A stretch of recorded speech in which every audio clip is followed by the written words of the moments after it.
ils l'ont tué. Ils ont tué le président du Manidem, Georges Anissé Ekane. Depuis ma déclaration du 25 septembre 2025, faite sur la base de la résolution du Conseil national du MRC du 6 septembre 2025, par laquelle il était laissé à chaque électeur la liberté de voter en son âme et conscience pour un candidat de l'opposition de son choix, je m'étais imposé le silence, car notre parti était et demeure à ce jour dirigé par le président national par intérim, M. Mamadou Yacouba Mota. J'ai repris la parole le 17 octobre face à la gravité des premières violences post-électorales pour exhorter à la retenue, à l'esprit de discernement, au respect de la vie humaine et du verdict des urnes. La tragédie du moment présent m'impose de prendre à nouveau la parole. Simple militant que je suis de mon parti, après la concertation d'usage, en raison des liens qui se sont tissés entre le président Anissé Ekane et nous, dans la perspective de l'élection présidentielle d'octobre 2025. Sa mort en détention heurte violemment les consciences. Je porte en mon âme son deuil que ravive le souvenir de chacune de nos rencontres, pourtant si peu nombreuses. Je m'étais promis de rendre visite au président Ekane, au professeur Jean-Calvin Abaoyono et à M. Dieucam Tchamini après la convention extraordinaire du MRC prévue le 29 novembre 2025.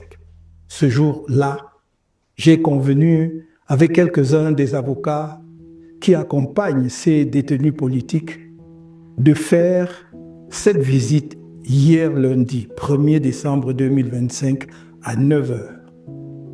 Le jour dit, alors que je m'approchais du secrétariat d'État à la Défense, où ils sont détenus au camp Yayap à Yaoundé, j'ai appelé un des avocats pour avoir leur position. C'est avec le décès d'Anissé Ekane qu'on m'a accueilli.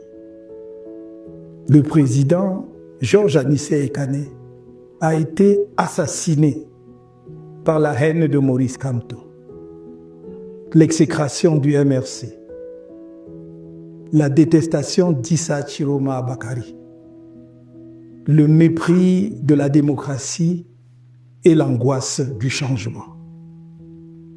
Au regard des circonstances qui entourent sa mort, celle-ci ne peut être regardée autrement que comme un authentique crime d'État. Cher Anissé, malgré les épreuves de la vie et la violence de la prison, que tu avais déjà expérimenté par le passé, toujours pour tes opinions politiques, je crois pouvoir dire, de la distance qui était la mienne, que tu n'as jamais renoncé à tes convictions nationalistes.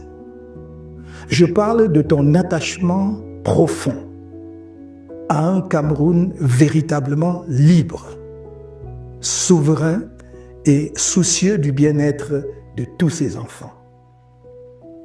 Malgré des moments de confusion et de relâchement, ces convictions sont restées comme une veilleuse au fond de toi. Il faut plaindre les âmes errantes, vides de toute substance, qui se moquent de tout, rient de tout, et qui, dans leurs desseins ténébreux, croient pouvoir banaliser ta mort héroïque. Ils espèrent pouvoir distraire le peuple camerounais, comme ils l'ont fait si souvent dans le passé, face à des morts jamais élucidées et échapper ainsi à leurs responsabilités juridiques, politiques, morales et historiques pour l'assassinat froidement exécuté d'un compatriote malade dirigeants politiques connus uniquement pour cause de divergences dans les choix politiques. Ta mort fertilisera la lutte de notre peuple pour son émancipation totale. Ton holocauste suit ceux des héros nationaux qui t'ont précédé sur le long chemin de cette lutte.